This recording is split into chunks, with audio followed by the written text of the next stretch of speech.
में हम लोग money, types of money, classification of money, importance of money, history of money, इन सब चीज़ों को देखेंगे। तो इकोनॉमिक्स में सबसे इम्पोर्टेंट जो कोई भी पार्ट प्ले करता है वो क्या है, मनी का है। ठीक है, तो सबसे पहले देखते हैं तो हिस्ट्री ऑफ मनी।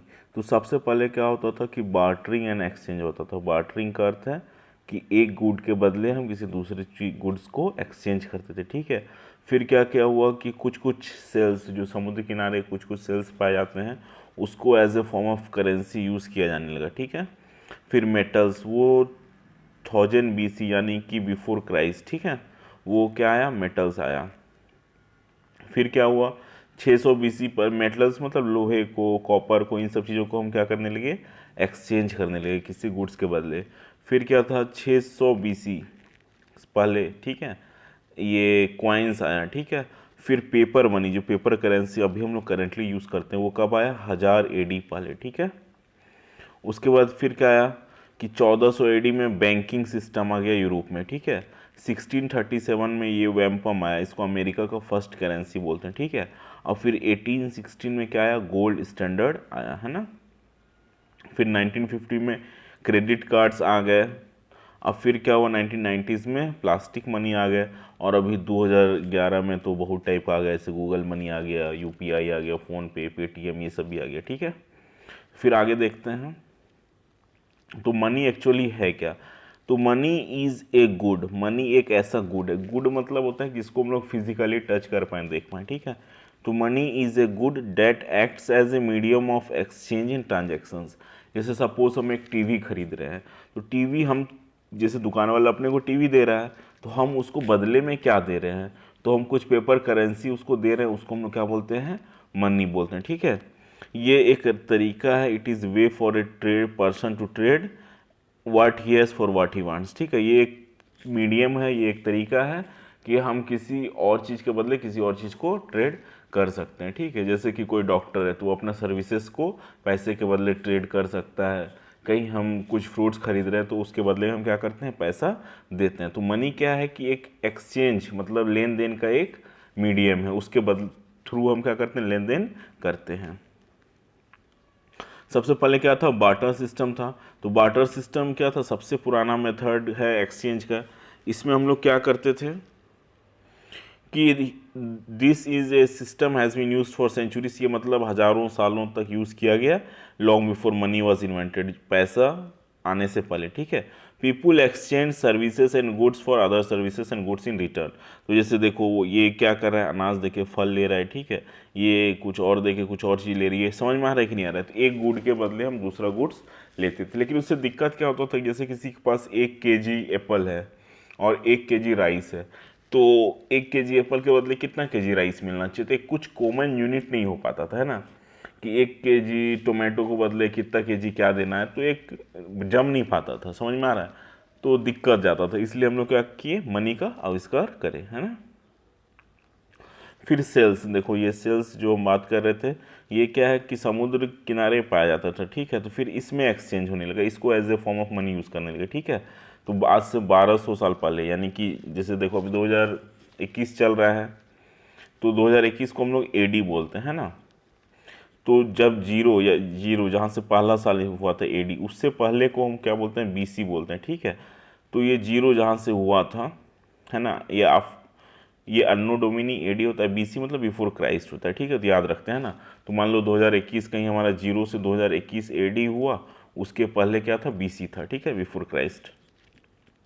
तो 1200 BC में क्या होता था, ये जो समुद्र के किनारे कुछ कुछ सेल्स पाए जाते हैं, इसको क्या करते थे हम लोग, मनी के रूप में एक्सचेंज करते थे एक दूसरे से सामान के लिए। ठीक है, फिर क्या है, कॉइन्स आए, जब मेटल का आविष्कार हुआ तो फिर क्या हुआ, कॉइन्स आया। ठीक है, कॉइन्स, ये सेल्स के बाद फिर क्या हुआ, कॉइन्स यूज़ होने लगा। ठीक है, तो पहले कॉइन्स सिल्वर के, ब्रॉन्ज के, गोल्ड के होते थे। ठीक है, और कॉइन्स के ऊपर भगवान का रहता था या राजा का सिंबल रहता था। ठीक है, फिर क्या हुआ, लेदर करेंसी 118 BC में क्या हुआ, चाइना में, मतलब ये डियर मतलब ये हिरन के स्किन से कुछ शेप में बनने लगा, इसको भी as a form of currency use किया जाने लगा। ठीक है, फिर पेपर मनी सबसे पहले कब आया, तो सबसे पहले चाइना में 9th सेंचुरी में पेपर मनी आया, ठीक है। फिर टाइप्स ऑफ मनी में एक बार देखते हैं, कॉमोडिटी मनी है, मेटेलिक मनी है, पेपर मनी है, बैंक क्रेडिट है, इलेक्ट्रॉनिक मनी है। सबको हम लोग डिटेल्स में अभी देखेंगे, है ना। फिर कॉमोडिटी मनी क्या है कि ये सबसे पुराना टाइप ऑफ मनी है, ठीक है। Some useful commodity that is in general demand is used as an exchange medium and में serve both as a means of payment and a measure of value, जैसे कि tea, sugar, salts, tobacco etcetera. तो कुछ कुछ वैसे चीज़ें जो general सभी लोगों को यूज़ होता था, तो जैसे कि चीनी हो गया, तो चीनी के बदले हम क्या करते थे कि 1 किलो चीनी दिए, 2 किलो चीनी दिए, 5 किलो चीनी दिए, उसके बदले हम कुछ और चीज़ को खरीदते थे, ठीक है। तो वो क्या था, कमोडिटी मनी का एग्जाम्पल। फिर क्या है, मेटेलिक मनी, यानी कि सिक्का आने लगा, लोहा का, ब्रॉन्ज का, कॉपर का, गोल्ड का, सिल्वर का, है ना। फिर पेपर मनी आया। फिर क्या हुआ, बैंक क्रेडिट आया, ठीक है, जैसे डिमांड ड्राफ्ट हुआ, चेक हुआ, ठीक है। ए डिमांड डिपॉजिट और bank money refers to the fund held in demand deposits accounts in commercial banks. This account balances are usually considered money from the greater part of the money supply of a country, ठीक है। फिर electronic money क्या है, जैसे हम लोग अभी UPI payment कर रहे हैं, ये सब क्या है, इलेक्ट्रॉनिक मनी के कैटेगरी में आ रहा है। तो मनी का फंक्शन देखते हैं। तो मीडियम ऑफ एक्सचेंज, मनी क्या है कि मनी किसी चीज़ को लेन देन का एक सहारा है, ठीक है, इसके थ्रू हम लेन देन करते हैं। यूनिट ऑफ वैल्यू, मनी में कुछ वैल्यू होता है, ठीक है। जैसे 100 रुपया, तो हम लोग हर चीज़ का दाम, जैसे कि मिल्क है तो 50 रुपीज़ लीटर, बनाना है 40 रुपीज़ डजन। तो ये क्या कर रहा है कि हर चीज़ों को एक कॉमन यूनिट प्रोवाइड कर रहा है ना। जैसे कि कपड़ा है, शर्ट है तो 500 का है, 1000 का है, समझ में आ रहा है कि नहीं आ रहा है। तो हर गुड्स के वैल्यू को हम लोग एक कॉमन यूनिट के टर्म्स में कर दे रहे हैं, जो कि बार्टर सिस्टम में करना कठिन था। फिर क्या है, स्टोर ऑफ वैल्यू, मनी में कुछ वैल्यू है, ठीक है। जैसे 10 रुपये के करेंसी के नोट में 10 रुपया का सामान खरीदने का उसमें पावर है, उसमें वैल्यू है, तभी तो मनी के बदले कोई सामान दे रहा है। कोई पेपर के बदले कोई सामान क्यों नहीं दे रहा है, क्योंकि पेपर में कोई स्टोर ऑफ वैल्यू नहीं है, ठीक है। Basis of the credit system, तो आज की डेट में जो भी इकोनॉमी है उसका ये बेसिस है, ठीक है। फिर आगे देखते हैं फीचर्स ऑफ मनी। तो money should be durable, it should not gate easily decompose और डिग्रेडेड। तो मनी क्या होना चाहिए, टिकाऊ होना चाहिए। जैसे कि कोई भी पेपर करेंसी है हमारे पास, तो 2-4 दिन में अगर ख़राब हो जाएगा तब तो कोई लेना नहीं चाहेगा। तो क्या होता है कि पैसा टिकाऊ होता है, कई सालों तक वो चलता है ना। Money should be handy, easily transportable, तो मनी को हम लोग आराम से पकड़ सकें, आराम से रख सकें और उसको आराम से एक दूसरी जगह ले जा सकें, ठीक है।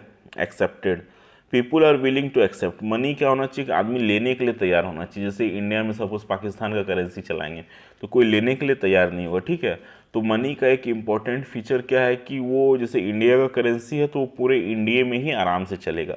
पाकिस्तान का करेंसी है तो पाकिस्तान में आराम से चलेगा। नेपाल का करेंसी है तो पूरे नेपाल के इकोनॉमी में चलेगा। बांग्लादेश का है तो पूरे बांग्लादेश में, ठीक है। तो मनी एक तरह से लोकलाइज्ड होता है। बात समझ में आ रहा है कि वो जिस इकोनॉमी का है, जिस कंट्री का, वहाँ ही वो इजीली चलता है, बाकी कंट्रीज़ में वो पैसा नहीं चलता है। तो उसको फिर क्या होता है, एक्सचेंज ऑफिसेस होते हैं जहाँ हम लोग क्या कर सकते हैं कि डॉलर में या उस कंट्री के करेंसी में उसको हम लोग कन्वर्ट करा सकते हैं, ठीक है। Divisible, it can be divided into small parts. जैसे 1000 का नोट है तो सिर्फ 1000 का नोट अगर रहेगा सिस्टम में तो दिक्कत है, ठीक है। तो 100 का भी नोट रहता है, 500 का भी नोट रहता है, 200 का भी रहता है, 10 का रहता है, 5 का रहता है, ठीक है।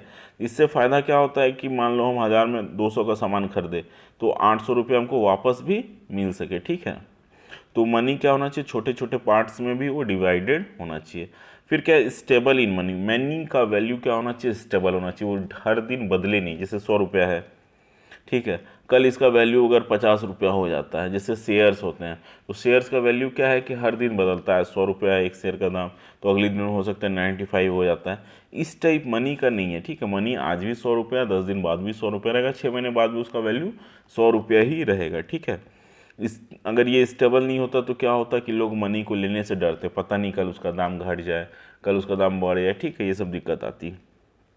फिर क्या है, लिमिटेड सप्लाई, कि मनी का सप्लाई लिमिटेड होना चाहिए। अगर अनलिमिटेड सप्लाई हो जाएगा तो मनी का वैल्यू नहीं रहेगा, उसका परचेसिंग पावर खत्म हो जाएगा, ठीक है।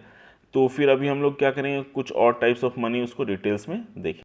फिर हम लोग देखते हैं, तो money is the circulating medium of exchange. Money क्या है, ये हमको लेन देन करने का एक सहारा है, ठीक है। मनी से हम लोग ऑफन सिम्बलाइजेस कैश, मतलब जब भी हम लोग मनी बोलते हैं तो हम लोग मनी से अर्थ कैश समझते हैं, ठीक है, या करेंसी समझते हैं। And includes various negotiable instrument such as cheques. जैसे चेक है, CHEQUES, ठीक है, जैसे चेक है तो वो भी एक टाइप का मनी है, डिमांड ड्राफ्ट है वो भी एक टाइप का मनी है, ठीक है। Each country has its own money, her country का मनी क्या होता है, अलग अलग होता है। जैसे इंडियन रूपी, पाकिस्तानी रूपी, अमेरिकन डॉलर, ठीक है, ब्रिटिश डॉलर या पाउंड, ठीक है। तो हर कंट्री का अपना अपना मनी अलग अलग होता है, उसका नाम भी अलग है, ठीक है। जैसे इराक में दिनार यूज़ करते हैं, ठीक है, और उस करेंसी से, उस पर्टिकुलर कंट्री के करेंसी से उसी कंट्री में लेन देन संभव है, ठीक है। Money is also referred as currency, money को हम लोग करेंसी भी बोलते हैं, CURRENCY, ठीक है। Money is a liquid asset, liquid asset का अर्थ क्या होता है कि उसको हम लोग आराम से चंचल, मतलब कि आराम से इधर उधर कर सकते हैं, ठीक है। जैसे किसी के पास घर है तो घर भी एक एसेट है, लेकिन घर को हम लोग लेके इधर उधर नहीं जा सकते, लेकिन मनी को हम लोग कहीं भी लेके आसानी से जा सकते हैं, इसलिए ये बहुत ज़्यादा लिक्विड इन नेचर है। लिक्विड मतलब it can easily flow from one place to other place, from one person to other person, ठीक है। और it is use in settlement of debts, तो यानी कि ये उधार चुकाने में भी मदद आता है ना। किसी से हम कोई सामान लिए 100 रुपये का, तो 100 रुपये का उधार हम पे हो गया, तो हम कैसे उसको चुकाएंगे, तो उसको 100 रुपये का एक करेंसी दे के, ठीक है। That functions based on the general acceptance of its value with in an economy. Money कैसे काम करता है, तो गवर्नमेंट उसकी गारंटी लेती है कि हाँ ये 100 रुपये का नोट है, तो इसमें एक वैल्यू स्टोर है 100 रुपये, ठीक है, तभी हम लेते हैं 100 रुपया, ठीक है। कोई अगर 100 रुपये एक कागज़ फाड़ के मनी के साइज का दे दे, उसमें 100 रुपये लिख के दे, तो हम लेंगे क्या, नहीं लेंगे। क्यों? क्योंकि उसकी कोई गारंटी नहीं ले रही है, क्योंकि अभी जो मनी है वो अलग टाइप की मनी है ना। जैसे कोई गोल्ड कॉइन हमको दे दे 100 रुपये का, तो हम ले लेंगे, क्यों? क्योंकि 100 रुपये वो मनी नहीं है, फिर भी उसमें गोल्ड मेटल तो है, उसका वैल्यू तो है, ठीक है। तो अभी अलग अलग टाइप की मनी है जिसको हम लोग आगे अभी जस्ट देखेंगे, है ना। तो फंक्शन ऑफ मनी, तो मनी का सबसे इंपॉर्टेंट फंक्शन क्या है? Money's most important function is to act as a medium of exchange. Money लेन देन का एक साधन है, ठीक है। टू फैसिलिटेट मतलब ट्रांजैक्शन को कंप्लीट करने में मदद करता है, ठीक है। Without money all transactions would have to be conducted by barter, BARTR, ठीक है। यदि पैसा नहीं रहेगा, करेंसी नहीं रहेगा, तो सब ट्रांजेक्शन जो होगा, एक सामान के बदले हम दूसरा सामान देंगे, लेंगे, ठीक है। तो उससे क्या होगा कि जैसे एक गाय खरीदना है सपोज, तो उसके बदले अब हम कितना दें, क्या दें, समझ में आ रहा है कि नहीं आ रहा है। या किसी आदमी के पास गाय है, अगर वो 5 किलो चावल खरीदना चाहता है, तो खरीदना कठिन है ना। तो बार्टर सिस्टम में क्या होता है, एक गुड दूसरे गुड के लिए एक्सचेंज किया जाता है, लेकिन अगर मनी हमारे पास है तो हम बहुत ईजिली कोई भी गुड को आराम से खरीद सकते हैं, ठीक है। Store of value, in order to be a medium of exchange money must hold its value over time. इसका अर्थ क्या है कि एक्सचेंज, सपोज आज हम कोई सामान बेचे, ठीक है, 10 किलो आलू बेचे, उसके बदले 200 रुपये लेकर के आए, ठीक है। तो उसका मनी का 200 रुपये का जो होना चाहिए, उसका वैल्यू होना चाहिए, कल भी उसका 200 रुपया हो, एक महीने बाद भी उसका 200 रुपया हो, तभी तो हम लोग मनी में डील कर पाएंगे। यदि कल 200 का वैल्यू क्या हो जाए, 50 रुपया हो जाए, तो कोई भी डर से मनी को लेना नहीं चाहेगा, ठीक है। तो मनी का ये एक इम्पॉर्टेंट प्रॉपर्टी होता है कि मनी अपना वैल्यू समय के साथ होल्ड किए रहता है, ठीक है, कि समय के साथ उसका वैल्यू ख़त्म नहीं हो जाता, उसका वैल्यू क्या रहता है, कांस्टेंट रहता है, ठीक है। तो इसलिए हम लोग क्या बोलते हैं इसको, स्टोर ऑफ वैल्यू, ठीक है। समझ में आ रहा है? अगर मनी का वैल्यू अगर टाइम के साथ घटने बढ़ने लगे, तो फिर स्टोर ऑफ वैल्यू नहीं रह जाएगा और मनी में लोग ट्रांजैक्शन नहीं करेंगे, ठीक है। फिर क्या है, as a store of value money is not unique. तो सिर्फ मनी ही ऐसा चीज़ नहीं जिसमें स्टोर ऑफ वैल्यू है, ठीक है। Many other store of value exist such as land, land भी है, ठीक है। तो अगर हम 10 लाख रुपया किसी को चुकाना है, अगर हमारे पास कैश नहीं है, तो हम उसको ज़मीन में भी चुका सकते हैं, सोना में भी चुका सकते हैं, चांदी में भी चुका सकते हैं, ठीक है।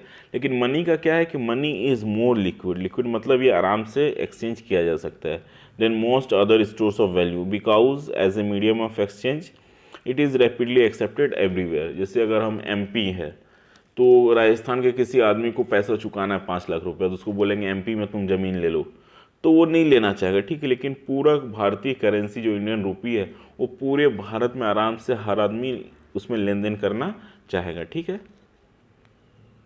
Further money is an easily transported store of value, that is available in A number of convenient denominations. Money क्या है कि आराम से हम यहाँ से वहाँ मनी को ले जा सकते हैं, और ये अलग अलग डिनोमिनेशन यानी कि 10 का करेंसी है, 20 का करेंसी है, 50 का है, 100 का है, 200 का है, जैसा सामान हम लोग चाहे वैसा कर सकते हैं। ठीक है।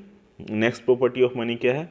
Unit of account. Money also function as a unit of account providing a common measure of the value of goods and services being exchange. ठीक है। मनी क्या है कि यूनिट ऑफ अकाउंट की तरह भी काम करता है ना। तो यूनिट ऑफ अकाउंट क्या है, इसको हम लोग देखते हैं। ये common measure of the value of goods and services being exchange. तो जैसे कि बनाना है, एप्पल है, या फिर कोई और सामान है, ठीक है, चीनी है, कपड़ा है, उन सबको हम लोग क्या कर सकते हैं, एक यूनिट में मेज़र कर सकते हैं। जैसे बनाना 40 रुपीज़ दर्जन, चीनी 50 रुपीज़ केजी, ठीक है, शर्ट 500 रुपीज़ पर पीस, ठीक है ना। इसलिए मनी का एक इंपॉर्टेंट प्रॉपर्टी क्या है कि यूनिट ऑफ अकाउंट भी है। मनी के टर्म्स में हम हर चीज़ का वैल्यू को बता सकते हैं। ठीक है। Knowing the value or price of a good in terms of money enables both the supplier and purchaser of the good to make decisions about how much of the good to supply and how much of the good to purchase। अब क्या है कि दुकानदार को भी पता है कि 1 केजी चीनी का प्राइस 50 रुपया है, और ख़रीदने वाले जो हम कस्टमर हैं हमको भी पता है कि यदि हम 1 केजी चीनी खरीदेंगे तो हमको 50 रुपया पे करना पड़ेगा। इससे क्या होता है कि ट्रांजैक्शन आसान हो जाता है। ठीक है। फिर क्या है? क्लासिफिकेशन ऑफ मनी, ये इंपॉर्टेंट है। तो money can be classified on the basis of relationship between the value of money and value of money as a commodity. ठीक है। तो मनी को हम लोग दो बेसिस पे रिलेशनशिप है, ठीक है, कि वैल्यू ऑफ मनी यानी कि 100 रुपये का कोई नोट है तो उसका कितना वैल्यू है, 100 है, and value of money as a commodity, उस 100 रुपये का पेपर का क्या वैल्यू है। ठीक है। तो value of money means face value of money. ठीक है। फेस वैल्यू का अर्थ होता है कि मनी के ऊपर क्या लिखा हुआ है। अभी हम लोग डिटेल्स में देखेंगे value of money and value of money as a commodity. ठीक है। तो सबसे पहले समझ लो face value of money. Face value of money क्या है कि जैसे 500 का कोई नोट है, उस पर लिखा हुआ है 500, तो इसका अर्थ क्या है कि face value of this money is 500। कोई नोट है, 20 का नोट है ना, ये करेंसी है, इस पर क्या लिखा हुआ है 20, तो फेस वैल्यू ऑफ मनी कितना है, 20 है। ठीक है। कोई करेंसी है, उस पर लिखा हुआ है 50, तो फेस वैल्यू ऑफ मनी 50 है। कोई सिक्का है, उस पर लिखा हुआ है 2, तो इसका कितना फेस वैल्यू है, 2। फेस वैल्यू मतलब कि उस कागज़ पे या उस सिक्के पे जो लिखा हुआ है वही उसका फेस वैल्यू है। ठीक है। अब कमोडिटी वैल्यू ऑफ मनी और फेस वैल्यू ऑफ मनी में अंतर देखेंगे। Face value of money, value of money and face of value of money, value of money and face value of money दोनों क्या है, सेम है। तो हम लोग कमोडिटी वैल्यू ऑफ मनी क्या है उसको देखते हैं ना। जैसे देखिए, face value of 5 rupee coin is 5 rupees. मान लो एक कॉइन है, इसमें एक 5 लिखा हुआ है, तो इसका कितना फेस वैल्यू क्या है, 5 रुपये है। ठीक है। Value of money as a commodity means the value of the commodity of which money is made of. अब ये 5 रुपये का जो सिक्का जिस चीज़ से बना हुआ है, अब इसका वैल्यू भी 5 रुपये है कि नहीं है, ये डिपेंड करे। ठीक है। तो हो सकता है कि इसका कमोडिटी वैल्यू जब इसको हम लोग एज ए मेटल यूज़ करें तो भी ये 5 रुपये में बिक जाए, तो उसको हम लोग क्या बोलते हैं, कमोडिटी वैल्यू ऑफ मनी। ठीक है। थोड़ा और डिटेल में देखिए फिर और समझ में आएगा। The commodity value of money of A 5 rupee coin is the cost of material used of which the coin is made. तो वो कॉइन 5 रुपये का सिक्का का फेस वैल्यू तो 5 रुपया है, लेकिन उसको बनाने में यदि 5 रुपया खर्च हुआ है मेटल का, ठीक है, तो उसका फेस वैल्यू और कमोडिटी वैल्यू दोनों सेम रहेगा। ठीक है। जैसे कोई सोना का कॉइन है ना, उस पर लिखा हुआ है 100, तो सोना का कॉइन है तो उस पर फेस वैल्यू है, तो उसका हो सकता है कि फेस वैल्यू 100 रुपया हो जाए, और उस सोने के कॉइन को जब हम लोग ऐसे बेचें, ठीक है, सोना मेटल मान के बेचें, उसको पिघला के बेचें, तो भी उससे क्या हो कि 100 रुपया निकल जाए। ठीक है। इतना सोना निकल जाए जिसका मार्केट प्राइस 100 रुपीज़ हो, तो इस केस में क्या होगा कि फेस वैल्यू और कमोडिटी वैल्यू दोनों सेम हो जाएगा। ठीक है। तो जनरली आज की डेट में जितना भी कॉइन्स आते हैं या फिर करेंसी आती है, सबका क्या है, कमोडिटी वैल्यू फेस वैल्यू से बहुत कम होता है। ठीक है। तो यदि अब किसी कॉइन का if the face value and commodity value of a coin are same it is called standard coin. तो स्टैंडर्ड कॉइन कब हम लोग बोलेंगे, यदि फेस वैल्यू उसका 5 रुपया और उसका कमोडिटी वैल्यू यानी कि उसको हम लोग मनी के रूप में नहीं चलाएं, उसको पिघला के उस मेटल को हम कहीं बेचने जाएं तो भी हमको यदि 5 रुपया मिल जाता है तो उसको हम लोग क्या बोलेंगे, स्टैंडर्ड कॉइन। तो स्टैंडर्ड कॉइन क्या है, face value of coin and commodity value of coin दोनों क्या है, सेम है, तो वो स्टैंडर्ड कॉइन कहलाएगा। ठीक है, यदि face value is greater than the commodity of value of coin it is called token coin. ठीक है, these days coins are token coins. इसका अर्थ क्या है कि फेस वैल्यू क्या है, कमोडिटी वैल्यू से ज़्यादा है, तो वैसे कॉइन्स को हम लोग क्या बोलेंगे, टोकन कॉइन्स। ठीक है, कमोडिटी वैल्यू से ज़्यादा है। तो आज की डेट में क्या है, जैसे 10 रुपये का सिक्का है सपोज, ठीक है, तो 10 रुपये सिक्के के ऊपर अच्छे से लिखा हुआ है, यानी इसका फेस वैल्यू 10 रुपया है। लेकिन उसको अगर हम लोग पिघला के मेटल के रूप में बेचेंगे तो हो सकता है हमको 6 रुपया ही आए। ठीक है, तो फेस वैल्यू ये जो 10 रुपया है, ये कमोडिटी वैल्यू उसका जो मेटल के रूप में बेच रहे हैं वो 6 रुपया ही मिल रहा है। फेस वैल्यू क्या है, 10 रुपया का सिक्का का 10 रुपया फेस वैल्यू, कमोडिटी वैल्यू उसका 6 रुपया है। तो फेस वैल्यू कमोडिटी वैल्यू से ज़्यादा है, तो ऐसे कॉइन्स को हम लोग क्या बोलते हैं, टोकन कॉइन। ठीक है, और आज के दिन में जितने भी सिक्के आते हैं वो सब टोकन कॉइन्स होते हैं। पहले जो सिक्के आते थे वो स्टैंडर्ड कॉइन्स होते थे। ठीक है, तो कैटेगरीज ऑफ मनी मतलब किस किस टाइप के मनी है, तो सबसे पहला क्या है, commodity money. Commodity money is that whose face value is equal to its commodity value. समझ में आ रहा है, कमोडिटी मनी वैसा मनी है जिसका फेस वैल्यू क्या है, उसका कमोडिटी वैल्यू।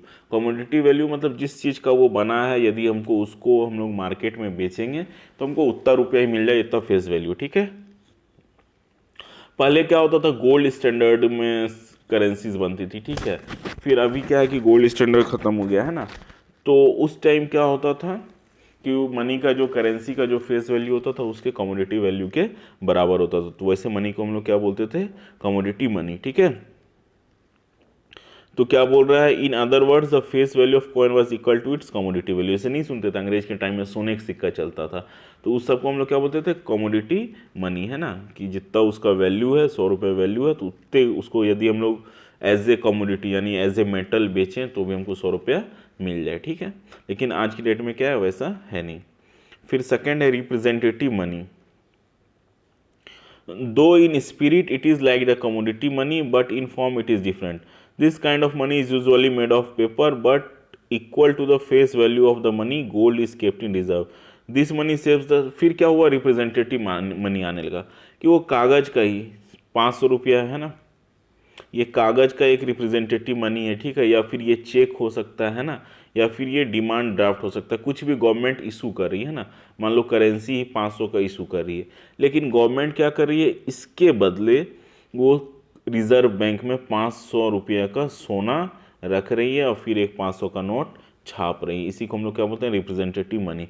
तो रिप्रेजेंटेटिव मनी लाने का अर्थ है कि मान लो एक 10 लाख रुपया है, ठीक है, तो इतना करेंसी लेकर के जाना मार्केट में पॉसिबल नहीं है, तो उसको ले जाने में क्या होगा कि वेट ज़्यादा हो जाएगा, उसको कैरी करना डिफ़िकल्ट है। उसके बदले हम लोग क्या कर सकते हैं, करेंसी को लेकर के जा सकते हैं। ठीक है, तो इस टाइप के मनी को क्या बोलते हैं हम लोग, रिप्रेजेंटेटिव मनी, है ना।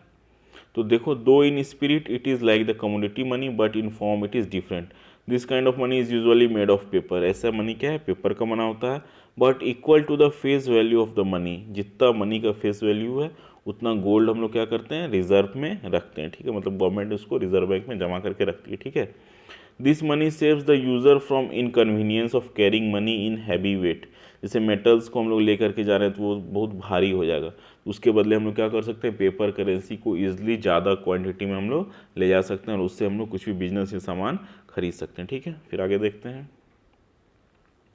फिर है credit money. It is that money whose face value of money is greater than the commodity value of money.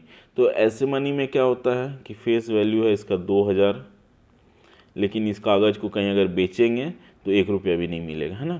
तो इस टाइप के मनी को हम लोग क्या बोलते हैं, क्रेडिट मनी। ठीक है, जैसे डिमांड ड्राफ्ट है 1 करोड़ का, ठीक है, डिमांड ड्राफ्ट 1 करोड़ का है, तो 1 करोड़ इसका वैल्यू, फेस वैल्यू कितना है, 1 करोड़ है, इससे हम 1 करोड़ का सामान खरीद सकते हैं।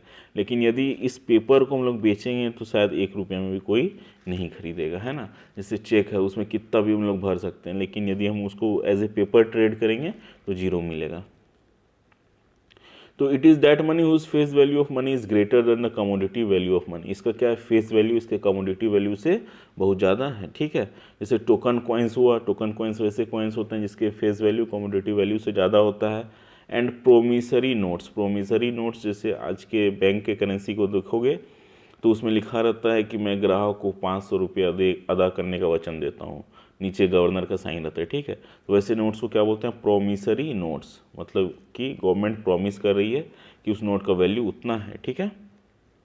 ये सब क्या है, क्रेडिट मनी के पार्ट हैं। क्रेडिट मनी के अदर फॉर्म्स भी होते हैं, तो कौन कौन से हैं देखते हैं उसको। तो सबसे पहला क्या होता है, टोकन कॉइन्स। टोकन कॉइन्स हम लोग देखे ही थे डिफिनेशंस। वैसा कॉइन जिसका फेस वैल्यू क्या होता है, उसके कमोडिटी वैल्यू से ज़्यादा होता है। इंट्रिंसिक वैल्यू या कमोडिटी वैल्यू दोनों सेम है, ठीक है। जैसे कॉइन्स ऑफ 10 रुपया, 5 रुपया, 2 रुपया, 1 रुपया, ठीक है, ये सब टोकन कॉइन्स में आते हैं। रिप्रेजेंटेटिव टोकन मनी क्या है कि अब हम लोग कहीं मान लो 500 का सिक्का है, 500 रुपये का सिक्का हमारे पास है, तो उसको हम लोग लेके नहीं जाते, तो बैंक जाएंगे तो हम लोग 500 का एक डिमांड ड्राफ्ट बनवा लेंगे, ठीक है। जब भी चाहें तो उसके बदले हम 500 सिक्का 1 रुपये का या 5 रुपये का, 10 रुपये का ले सकते हैं। तो वैसे को हम लोग क्या बोलते हैं, representative token money. This is usually of the form of paper which is in effect A circulating receipt for token coins. यानी ये टोकन कॉइन्स के बदले एक रिसिप्ट मिला है बैंक से, जब उसको चाहे जहाँ चाहे हम ट्रेड कर सकते हैं, ठीक है। ऐसे डिमांड ड्राफ्ट ले सकते हैं, चेक्स ले सकते हैं, ठीक है। फिर क्या है, promissory notes issued by central bank. जैसे reserve bank of India, central bank है इंडिया का, वो क्या करती है कि 100 का, 200 का, 500 का, 1000 का, 2000 का क्या करती है, करेंसी निकालती है, ठीक है। तो वो प्रोमिसनरी नोट्स इसलिए बोलते हैं क्योंकि उसका इंट्रिंसिक वैल्यू या कमोडिटी वैल्यू बहुत कम होता है, 1-2 रुपया बस होता है। लेकिन गवर्नमेंट प्रॉमिस करती है कि इस वैल्यू का क्या है, इस मनी का वैल्यू 2000 रुपये, इसका स्टोर ऑफ वैल्यू है कितना, 2000 है या 200 है या 100 है, ठीक है। The system governing note issue in India is the reserve, minimum reserve system, ठीक है। As per the system a minimum amount is kept in reserve in the form of gold and foreign exchange. तो अब क्या है कि एक question आता है, गवर्नमेंट जितना चाहे उतना करेंसी छाप के सबको अमीर क्यों नहीं बना देती है। ये एक नॉर्मल क्वेश्चन है कि जब पैसे की इतनी कमी है तो रिजर्व बैंक और पैसा क्यों नहीं छाप देती है। तो रिजर्व बैंक उस पैसे को तभी छापती है जब उसके बदले वो क्या करती है, सोना रखती है, सिल्वर रखती है, या कोई और मेटल रखती है, या उसके बदले डॉलर्स रखती है। फिर वो जैसे कि 1000 रुपया का सोना रखी, ठीक है, या सिल्वर रखी, या कोई और मेटल रखी, तो फिर गवर्नमेंट क्या करती है, 100 का 10 नोट, ठीक है, छापती है, या फिर 200 का 5 नोट छापती है, या 10 का 100 नोट छापती है। समझ में आ रहा है। ऐसे अंधाधुंध रिजर्व बैंक नोट नहीं छाप सकती, वो बदले में क्या करती है, कुछ ना कुछ रिजर्व रखती है। यदि हम डिससेटिस्फाइड हैं कि हमको इस करेंसी पे वैल्यू नहीं रह गया है, तो हम गवर्नमेंट से क्या कर सकते हैं, उसके बदले कुछ और मटेरियल में ले सकते हैं, ठीक है। यदि अगर ऐसा नहीं करेंगे तो फिर मनी का वैल्यू नहीं रह जाएगा, मनी पे किसी को भरोसा नहीं रह जाएगा, ठीक है। जैसे कुछ कुछ कंट्रीज़ में सुनोगे कि इन्फ्लेशन बहुत ज़्यादा आ गया, मनी का वैल्यू कम हो गया, मनी का कोई वैल्यू ही नहीं रहा। तो वो कब होती है, जब वहाँ की रिजर्व बैंक अगर जितना उनके पास वेल्थ है उससे ज़्यादा करेंसी छापती है, ठीक है। तो इसलिए बहुत ज़्यादा करेंसी कोई भी गवर्नमेंट या कोई भी बैंक नहीं छाप सकती। फिर क्या है, बैंक डिपॉजिट्स। किसी का क्या है, बैंक में सेविंग अकाउंट है, उसमें उसका 1000 रुपये या 10,000 रुपये रखा हुआ है, तो वो भी क्या है, एक फॉर्म ऑफ मनी है, जिसको वो जब चाहे तो वहाँ बैंक से क्या कर सकता है, निकाल सकता है, ठीक है। चेक्स के थ्रू निकाल सकता है या फिर कैश निकाल सकता है, ठीक है। फिर however bank does not keep 100% reserve to meet the withdrawal of demand deposit and hence this deposits are credit money. जैसे किसी के अकाउंट में लिख रखा हुआ है 1000 करोड़, ठीक है, तो अगर वो अचानक बैंक चला गया तो बैंक उसको कभी भी 1000 करोड़ रुपया तुरंत कैश में नहीं दे पाएगी, ठीक है। उसके लिए बैंक को हो सकता है बहुत टाइम लगे, तो इसलिए इन सबको हम लोग क्या बोलते हैं, क्रेडिट मनी। आपका रखा हुआ है लेकिन आपको तुरंत दिया नहीं जा सकते, ठीक है। तो इसलिए इन सब चीज़ों को क्रेडिट मनी, क्यों, क्योंकि गवर्नमेंट बोल रही है कि हाँ अकाउंट में, आपके सेविंग अकाउंट में यदि लिखा हुआ है तो वो है आपके अकाउंट में, ठीक है, वो आपको क्रेडिट किया जा सकता है, लेकिन इंस्टेंटली नहीं किया जा सकता, ठीक है। इसलिए इन सब चीज़ों को क्रेडिट मनी बोलते हैं। तो ये था types of money, classification of money, functions of money, ठीक है। Okay, thank you.